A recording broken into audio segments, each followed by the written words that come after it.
आप सभी को जय मसीह की। प्रभु आप सभी को बहुत आशीष दे। आप लोग जानते होंगे कि उड़ाऊ पुत्र का जो दृष्टांत हमें बताता है वो हमें क्या सिखाता है, उसके बारे में प्रभु में क्या कहना चाहता है, उसके द्वारा प्रभु में क्या सिखाना चाहता है। आज बहुत बार ऐसा होता है, देखो उड़ाऊ कौन है? वो हमारा परमेश्वर है उदाहरण के तौर पर, और पुत्र कौन है? वो हम सब लोग हैं, आप और मैं। तो कई बार ऐसा होता है, उड़ाऊ पुत्र के साथ हुआ क्या था, उड़ाऊ के साथ क्या व्यवहार हुआ था, पुत्र के साथ क्या व्यवहार हुआ था। देखो एक छोटी सी आपके सामने स्टोरी रखता हूँ और ध्यान से समझना कि प्रभु स्टोरी के द्वारा में क्या कहना चाहता है। कई बार हमारी ज़िंदगी में ऐसे उतार चढ़ाव आते हैं, उस समय हमारे चुनाव गलत होते हैं, जिसके कारण हमें बहुत दुख सहना पड़ता है, कलेशों में रहना पड़ता है, आंसुओं में रहना पड़ता है, तकलीफों में रहना पड़ता है, घुटने भी टिकाने पड़ते हैं, दूसरों की जी हुजूरी भी करनी पड़ती है, और सही होने के बाद भी बहुत कुछ सहना पड़ता है। क्यों? क्योंकि हमारे चुनाव गलत हैं। तो कुछ ऐसा ही उड़ाऊ पुत्र ने किया था। अब एक छोटा सा उदाहरण है, ध्यान से समझना, प्रभु का आत्मा आपसे बात करेगा। अगर ऐसा कहीं हुआ है तो फिर एक नई तरीके से रीडेडिकेट होके अपने आप को नई तरीके से अपने पिता के सामने लेकर आना है। तो पिता आज हमसे चाहता है कि क्या हम उसके पास दोबारा से लौट कर आए, जैसे उड़ाऊ का पुत्र चला गया था वापस कीचड़ में, समस्याओं में, परेशानियों में, तकलीफों में। तो ध्यान से समझना, उड़ाऊ बहुत अमीर खानदान था और अमीर खानदान का व्यक्ति था, और उसका एक बेटा था, उसके दो बेटे थे। तो कुछ ऐसा हुआ कि दोनों बेटे बड़े हुए, बड़े होने के बाद छोटे बेटे ने अपने पापा से बोल दिया, पापा मेरे को मेरी सारी धन संपत्ति जायदाद दे दे, मैं जा रहा हूं यहां से। उस बेटे ने खुद बोला, बाप ने घर से नहीं निकाला है। इस बात को ध्यान से समझना। कई बार ऐसा होता है कि हम सोचते हैं कि प्रभु क्या तूने मुझे छोड़ दिया, क्या तू मेरी प्रार्थना नहीं सुन रहा? लेकिन हकीकत में ये हमारे ही पापों के कारण वो हमारी प्रार्थना नहीं सुनता, हमारी ही गलतियों के कारण उसने अपना मुंह हमसे छिपा रखा है। ध्यान से समझना, ये बहुत गहरी चीज है। कई बार हम दोष खुदा पर लगाते कि खुदा तूने ऐसा कर दिया, लेकिन हम अपनी गलती नहीं पकड़ते हैं। तो कुछ ऐसा ही उस उड़ाऊ के पुत्र के साथ हुआ। उस उड़ाऊ के पुत्र ने अपनी गलतियों को ना देखकर वरन अपने घमंड में, अपनी मैं में चलता रहा, और अपने आप को सही जताते बताते हुए अपने बाप के साथ ऐसा व्यवहार किया कि अपने बाप से बोल दिया कि मुझे जो भी मेरा धन है, मेरे हिस्से की जो जायदाद है, मुझे लौटा दे। अब मैं यहाँ से जा रहा हूँ, मुझे यहाँ नहीं रहना है। क्यों? क्योंकि वो भरमाने वाली आत्मा के अंदर कंट्रोल में आ चुका था, क्योंकि वो संसार में इतना रहने लग गया था कि वो एंड में अपने पिता के भी विरोध में हो गया। इसलिए तो प्रभु का वचन कहता है, संसार से प्रेम करना तो परमेश्वर से बैर करना है। जब वो अपने दोस्तों के साथ रहने लगा, लड़कीबाजी करने लगा, संसार में सांसारिक व्यवहार करने लगा, तो धीरे धीरे करके उसके मन में से पिता के लिए प्रेम जो था, जो भरा हुआ था, वो निकलते जा रहा था। उस जगह दूसरी गंदी दुष्ट आत्मा जगह बना रही थी, कब्जा कर रही थी, दोस्त जगह बना रहे थे। उसके पापा के प्यार की जगह उसकी गर्लफ्रेंड जगह बना रही थी, उसके पापा की प्यार की जगह लालच जगह बना रहा था। उसके पापा के प्यार की बदले वो धन संपत्ति, ऐशो आराम और अय्याशी जगह बना रही थी। तो कुछ ऐसा ही हुआ। क्यों? क्योंकि वो संसार में इतना लिप्त हो गया कि कहते हैं ना कि खरबूजे को देखकर खरबूजा रंग बदल देता है। तो कुछ ही उसी प्रकार से तो उसकी संगति कुछ ऐसे लोगों के साथ हुई जो बहुत ज्यादा बिगड़े हुए थे, बहुत ज्यादा संसारिक थे, जो खुदा को नहीं जानते थे, वरन खुदा से बहुत दूर थे, जो खुद पाप में थे, वरन उड़ाऊ के पुत्र को भी इतना पाप में डाल दिया, उसको ऐसा भरमा दिया गया कि उसको एक टाइम पर अपना बाप ही इतना बुरा लगने लग गया कि उसने अपने बाप से सारी जायदाद मांग ली कि मुझे मेरे हिस्से का धन लौटा दे, अब मैं यहां से जा रहा हूं। फिर उसके बाद हुआ क्या? उसके पापा ने कहा, बेटा क्यों जा रहा है, ये सब तो है तेरा है, क्यों जा रहा है, मत जा। क्या मैंने कमी छोड़ दी तेरे लिए?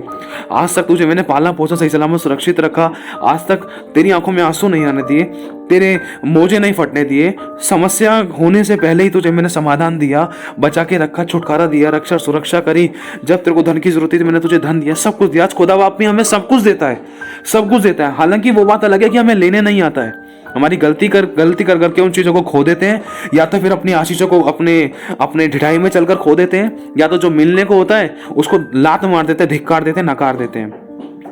तो कुछ ऐसा ही उड़ाऊ पुत्र करता है उसका कि नहीं मेरे को नहीं चाहिए, जो भी था ज्यादा मतलब ऐसी बातें मत कर। तो उसने क्या बोला कि अपने पिता से, पापा मैंने तेरे से बोल दिया, मुझसे ज्यादा बातें नहीं करनी है, मुझे मेरे हिस्से का धन वन सब लौटा दे और मैं जा रहा हूँ यहाँ से, अब मैं किसी और शहर में जाकर रहूंगा, मुझे तेरे साथ नहीं रहना है। तो बाप की आंखों में आंसू आते हैं। बाप बोलता है, चल ठीक है बेटा, ले मैं तेरे को तेरा सारा जो भी था वो मैं तेरे को लौटा देता हूँ। उसी समय उसके बाप ने उसके हिस्से की सारी संपत्ति जायदाद उसको लौटा दी, और वो उसी समय क्षण भर में वहां से निकल गया। उसने पीछे मुड़कर भी नहीं देखा, और उसका पापा देखता रहा उसको जब तक उसकी आंखों से वो ओझल नहीं हो गया। उसका पापा पीछे से उसको देखता रहा कि मेरा बेटा क्या पता अब मुड़कर आ जाए वापस, अब मुड़कर आ जाए मेरा बेटा वापस। लेकिन फिर भी वो नहीं आया, वो संसार में चला गया। और उसने परमेश्वर को मतलब पिता को अपना बैरी बना लिया। क्यों? क्योंकि पिता अभिलाषा को पूरा करने से रोकता था ना, पिता गलत संगति में जाने से रोकता था ना, पिता ऐशो आराम करने से रोकता था ना। जो संसारिक है, जो शैतानी है, जो बुराई के साथ लिप्त हैं, जो पाप के साथ लिप्त हैं, ऐसे कामों को करने से रोकता था ना पिता। तो उस बच्चे ने अपने पिता को ही अपना विरोधी बना लिया। क्यों? क्योंकि बच्चा तो ये सोचता था कि मेरा पिता मुझे मेरी जिंदगी जीने नहीं दे रहा है। अब मैं पिता की बात को मानूं या अपनी जिंदगी जीऊं? तो अपनी जिंदगी जीने के चक्कर में वो बाप से ही दूर हो गया। क्यों? क्योंकि उसके अंदर ऐसा आत्मा काम करने लगा जो उसके दोस्तों में काम करता था, उसके लोगों में, उसकी संगति में काम करता था। जैसा उसका रहन सहन था तो वो बहुत अलग हो चुका था। अचानक उसका रुख ऐसा बदल गया था। कहाँ वो पिता के लिए सब कुछ करता था, पिता की आंखों में आंसू नहीं देखता था, पिता से इतना प्यार करता था, उसकी संगति में आता था, उससे बात करता था, उसकी सुनता था। लेकिन एक समय ऐसा आया कि वो खुद आंखों में आंसू देकर वो चला गया। पता क्या हुआ? पिता पीछे से देख रहा है उसको कि मेरा बेटा पीछे से मुझे मुड़कर देखेगा, लौट कर आएगा, मेरे गले लगेगा। बिल्कुल उसी प्रकार से कल परसों की बात है। कल परसों मुझसे कुछ गलती हो गई थी, मैं रात को रो रहा था और कल सुबह की बात है, रात को रो रहा था। मुझे इस बात का बहुत पश्चाताप था, दुख था। मैंने सुबह प्रभु से दिल से पश्चाताप किया, रात को भी सॉरी बोलकर सोया हल्का फुल्का, लेकिन दिल से सुबह मैंने पश्चाताप किया, माफ़ी मांगी प्रभु से। और प्रभु ने अपनी एक दर्शन दिखाया छोटा सा पल भर का, कि प्रभु ने, यीशु मसीह ने अपने बाहें फैला रखी हैं, हाथों को खोल कर रखा है। अरे मेरे बच्चे, कि मैंने तुझे कब अपनी जिंदगी से दूर किया था? दूर तो खुद हुआ था अपनी गलती के कारण। प्रभु ने वो मोमेंट याद दिलाया और बिल्कुल वही चीज है। उड़ाऊ इंतजार में है और उसका पुत्र जा चुका है। उसका पुत्र संसारिक अभिलाषाओं में, बुराइयों में, कलेशों में, दुखों में इतना लिप्त हो गया, इतना दब गया। क्यों? क्योंकि जो उसके दोस्त थे, उसके दोस्तों ने, उसके लोगों ने, संसार की वस्तु ने, संसार की अभिलाषाओं ने, शैतान ने उसको इतना लूट लिया, उसको कहीं का नहीं छोड़ा। यहाँ तक कि उसके वस्त्र भी ऐसे हो गए जैसे कोई चलता फिरता भिखारी है। उसको खाने के लाले पड़ गए वहाँ, यहाँ तक कि सूअरों के साथ वो रहने लगा। उसको काम चाहिए था, उस जगह पर अकाल पड़ा। अकाल पड़ने के कारण उसको खाना भी नहीं मिल पाया, इसलिए उसको सूअरों को चराने के लिए एक व्यक्ति मिला। उस व्यक्ति से उसने बात करी कि मुझे खाना चाहिए। तो उस आदमी ने बोला कि अगर तुझे खाना खाना है तो सूअरों को जो खाना है वही तुझे मिलेगा, इसके अलावा मैं तुझे कुछ नहीं दे सकता हूँ। बाकी मेरे सूअरों की तुझे रखवाली करनी होगी, वो भी तुझे तभी मिलेगा। तो वो उड़ाऊ का पुत्र हावी भर लिया उसने, क्योंकि उसकी कंडीशन ऐसी हो चुकी थी। जिस यार दोस्त के चक्कर में वो बाप से लड़ा था, जिस मनुष्य के चक्कर में वो बाप से लड़ा था, वो यार दोस्त उसको लूट कर चले गए। वो यार दोस्त उसके दुखों में दुखी नहीं हुए, वो यार दोस्त उसके आंसू में आंसू नहीं बहाए, वो यार दोस्तों ने उसके खाने तक नहीं पूछा, वो यार दोस्त उसको कभी देखने के लिए नहीं आए। लेकिन एक तरफ उसका पिता उड़ाऊ इंतजार कर रहा है, देख रहा है, उसी तरफ देख रहा है, निगाहें लगाए हुए है। लेकिन पुत्र अपने दोस्तों की, संसार के अभिलाषों में इतना लिप्त हो गया कि अपने बाप की आंखों में आंसू देकर चला गया। और जाने के बाद किसका नुकसान हुआ? पिता का नहीं हुआ, उस पुत्र का हुआ। उस पुत्र ने जिस अपने संसारिक व्यक्ति पर, दोस्तों पर, वस्तु पर, प्राणी पर अधिक विश्वास किया कि ये मेरे साथ रहेगा, ये मेरी मदद करेगी, ये मेरी गर्लफ्रेंड है, ये मेरी पत्नी है, ये मेरी यारी दोस्ती है, ये मेरा सब कुछ है, तो उन सब चीजों ने उसको धोखा दे दिया और सब के सब लूट मार कर उसको भाग कर चले गए। और वो दुखों और आंसुओं में बिलखता रहा, तड़पता रहा। उसको याद आती रही बाप की बातें, याद आती रही उसको बाप का प्यार करना, याद आता रहा उसको उस रात रात को उठकर सराहना, संभालना, सिखाना। जब उसको डर लगता था, उसको बाप उसको अपने गले छाती से लगाता था। जब उसको नहलाना होता था, उसका पापा उसको कपड़े का इंतजाम करता था। जब उसको कुछ खाना होता था तो पापा उसको झट से उसको निकाल कर देता था। वो बातें उसको याद आने लगी, रोने लगा, याद करने लगा वो समय जब अपने पापा के साथ बाहर घूमने जाया करता था। याद आने लगा उसको वो समय जब उसके पापा उसके चोटों पे मलहम लगाते थे।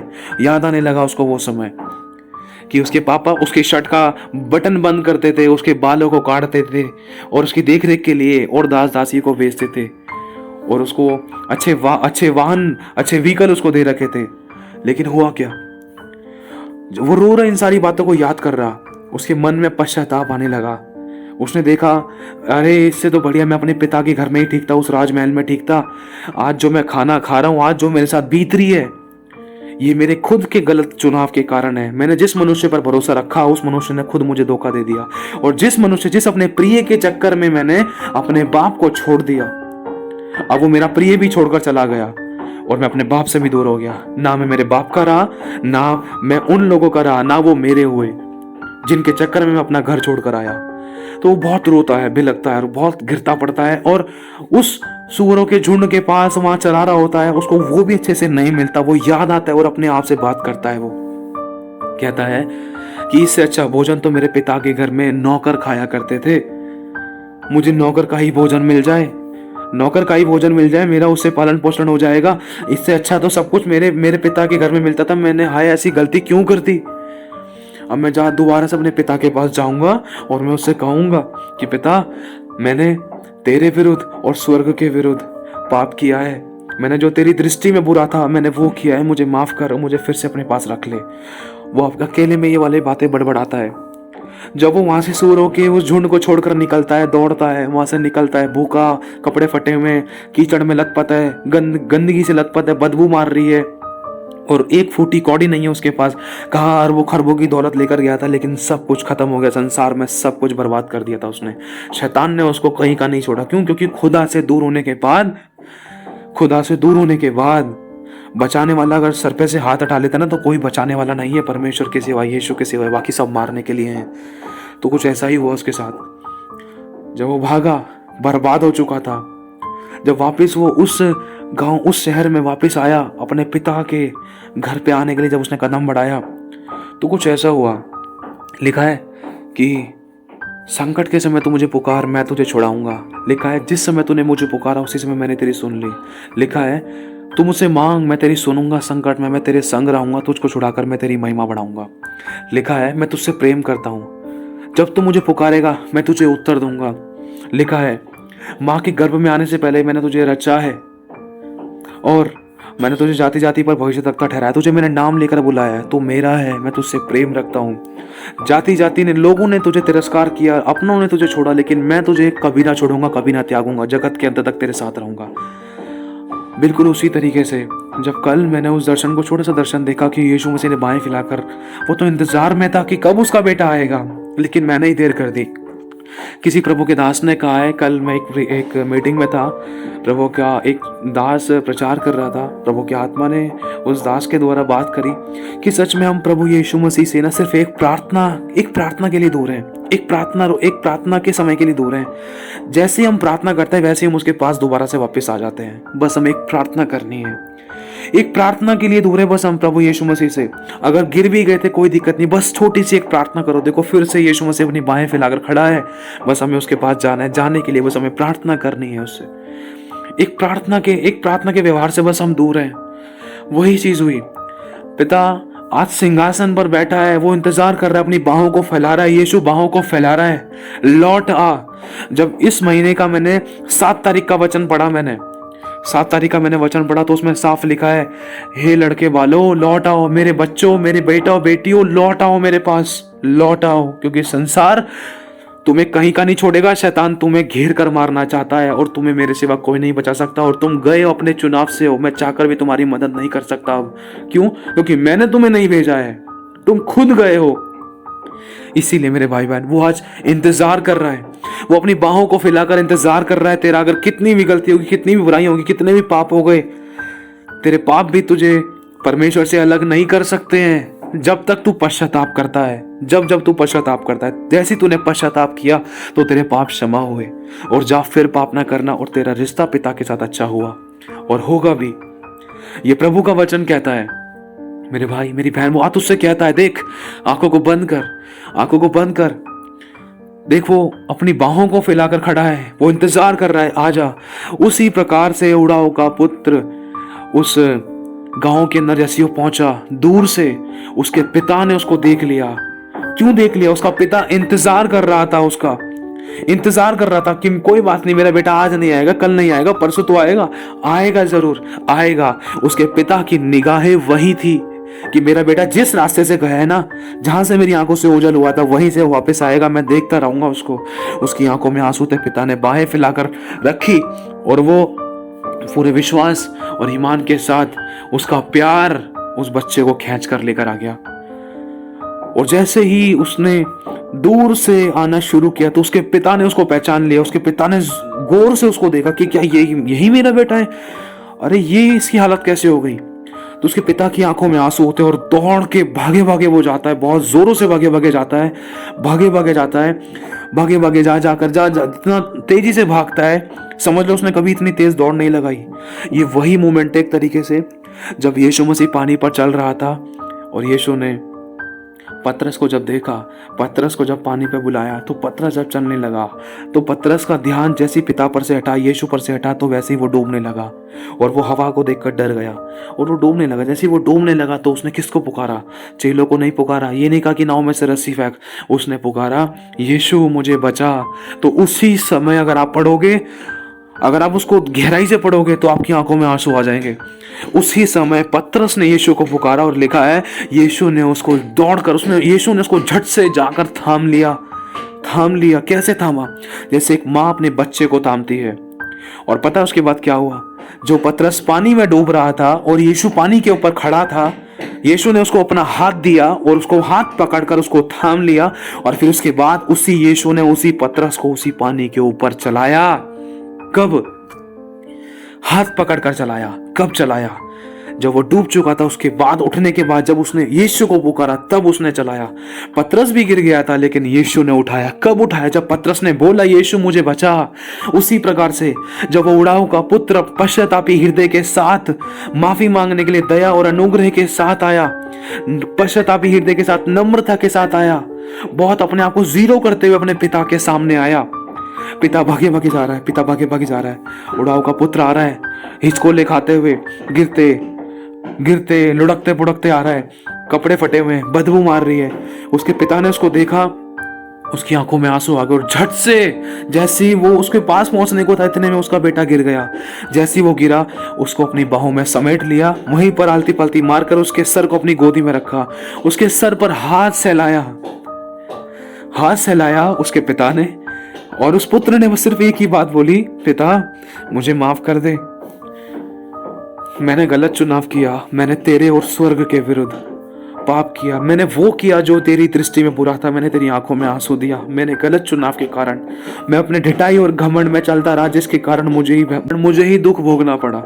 और पिता मेरे कारण तेरी आंखों में आंसू आए। मैं तो कहता था कि तेरी आंखों में आंसू नहीं आने दूंगा, तेरी बात को मानूंगा, तुझे प्रसन्न करूंगा, तेरी इच्छा को पूरा करूंगा, तेरे कार्य को बढ़ाऊंगा, जो तूने मुझे काम सौंपा उसको मैं पूरा करूंगा, तेरी सेवा को करूंगा। लेकिन मैंने तो कुछ भी नहीं किया, वरन तेरी आंखों में आंसू और देकर चला गया, तेरे मुंह पर लात मारकर चला गया। पिता मुझे माफ कर दे।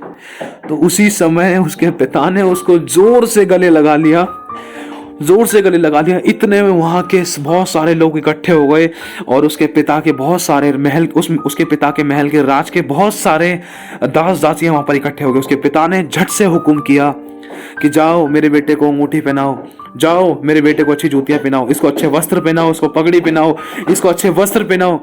तो उसी समय मेरे भाई और बहनों, पिता की आज्ञा के अनुसार उन सेवा टहल करने वाली आत्माओं ने, मदद और सेवा टहल करने वाले दास दासियों ने खुद जाकर उस बच्चे को पहनाया। यहां तक कि बच्चे को पहनना नहीं पड़ा, खुद पिता की आज्ञा के अनुसार उस बच्चे को फिर से आशीषित किया गया, उसको अधिकार दिया गया, उसको सामर्थ्य दिया गया, उसको छुटकारे का अभिषेक दिया गया, उसके आंसू पोंछे गए, उसको अधिकार दिया गया, उसको अंगूठियां पहनाई गई, उसको दोबारा से उस प्रकार के हाव भाव में पिता ने उसको दोबारा से ढाल दिया, अपनी इमेज में दोबारा से उसको डाल दिया।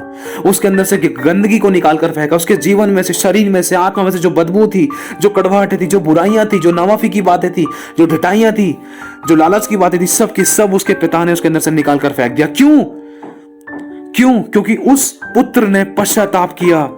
हमारा प्रभु यीशु मसीह आज सिर्फ हमसे इतना दूर है कि हमारा पश्चाताप, जैसे हम पश्चाताप करते वैसे यीशु हमारे हृदय में आ जाता है। नहीं तो वो द्वार के बाहर खड़ा हुआ खटखटाता है और अपने हाथों को फैलाकर रखता है कि कब हम उसके पास लौट कर आएंगे। तो मेरे भाई बहन, वो चाहता है कि हम आज उसके पास लौट कर आए। कितनी भी गलतियां हो गई थी, बस पश्चाताप जरूरी है। आज पिता चाहता है, वो तुझसे कहता है मेरी बेटी, मेरे बेटे की मेरे पास लौट आ मेरे पास, इससे पहले कि देर हो, उससे पहले कि शैतान तुझे फटके लौट आ। प्रभु आज तुझसे कहता है मेरी बेटी, मेरे बेटे, वो तुझसे कहता है लौट आने और शांत रहने और पश्चाताप करने में ही तेरी भलाई है। प्रभु मैं चाहता हूं पिता, तेरे इस बेटे पर बड़ा गाढ़ा अभिषेक आए, तेरा आत्मा उसको छू ले, तेरा अभिषेक बह रहा है। आंखों को बंद कर अपनी, प्रभु मैं तेरा धन्यवाद करता हूँ, उसको अपनी महिमा के लिए इस्तेमाल करे, इसके आंसू को पोंछ। हाँ, इससे गलती हुई थी, गिर गया था शारीरिक रूप में, आत्मिक रूप में। तेरी इस बेटी से गलतियाँ हुई, सब प्रकार से तेरी बेटी तेरे बच्चे से गलतियाँ हुई। इनके पापों को तेरे नाम से क्षमा कर दी जाए। तेरे लहू से इनको धो के शुद्ध करने के लिए, इनको एक नई चाल चलने का अनुग्रह देने के लिए, नए मन नई आत्मा से इनको ब्लेस करने के लिए धन्यवाद देता हूँ। पिता को आशीषित कर, इनके आंसू की शुद्धि लेने के लिए धन्यवाद देते हैं। प्रभु यीशु तेरे जीवित और सामर्थ्य नाम से मांगते हैं, आमीन। एक बात प्रभु का आत्मा कहना चाहता है, बस हमें पश्चाताप करना जरूरी है और उसके पास आना जरूरी है, अपनी गलती को मान लेना और छोड़ भी देना, ताकि हम पर दया की जाए। उस डाकू को याद करो, उस डाकू ने भी क्या कहा था और क्या करा था। जो दोनों डाकू लटके हुए थे यीशु मसीह के दाएं और बाएं, और यीशु मसीह बीच में थे, तो उस समय पहले डाकू ने यीशु मसीह का तिरस्कार किया, दूसरे डाकू ने प्रभु यीशु मसीह के आगे अपनी गलती को माना। क्या कहा यीशु मसीह के आगे? उस डाकू ने कहा, अरे हम तो अपने किए हुए की सजा पा रहे हैं, लेकिन यीशु ने तो कोई गलती नहीं करी, यीशु ने कोई गलती नहीं करी। तो यीशु मसीह ने इस बात को सुना कि अरे इस दूसरे नंबर के डाकू ने अपनी गलती को मान लिया, इसने ये जान लिया कि जो आज ये लटका हुआ है अपनी गलती के कारण लटका हुआ है। तो उसी समय उस दूसरे नंबर के डाकू ने ये बोला कि हाँ प्रभु, आज हम अपनी गलती के कारण ये सजा भोग रहे हैं, लेकिन प्रभु तूने तो कुछ गलतियां नहीं की, तूने तो कोई पाप नहीं किया, तो निष्पाप है। प्रभु तेरा राज्य है तो मेरी सुधि लेना, मुझ पर दया करना, मुझे याद करना। तो उसी समय झट से यीशु मसीह ने उसी दूसरे नंबर वाले डाकू को साफ कह दिया कि तू आज ही मेरे साथ स्वर्गलोक में होगा। ऐसा क्यों हुआ? सबसे बड़ा कारण है पश्चाताप। भूले थे, भटके थे हम, जाते तो जाते कहाँ? मेरे भाई और बहनों, आज एक ही जगह है, सिर्फ यीशु। यीशु है जो हमें सीने से लगा सकता है, जो हमारे पापों को क्षमा कर सकता है, जो हमें फिर से नया बना सकता है। ये सच्चाई है। वो राख से नई जिंदगी बनाने की, नई जिंदगी लिखने की, नई जिंदगी की शुरुआत करने की सामर्थ्य रखता है। आप जैसे भी हो उसकी आगे समर्पित करो, सरेंडर करो, अपने हाथों को ऊंचा उठाकर माफी मांग कर आगे बढ़ो। वो देख तुझे फिर से उठाएगा। पश्चाताप कर और मेरे पास आ, देख मैं तेरे साथ हूं। आमीन।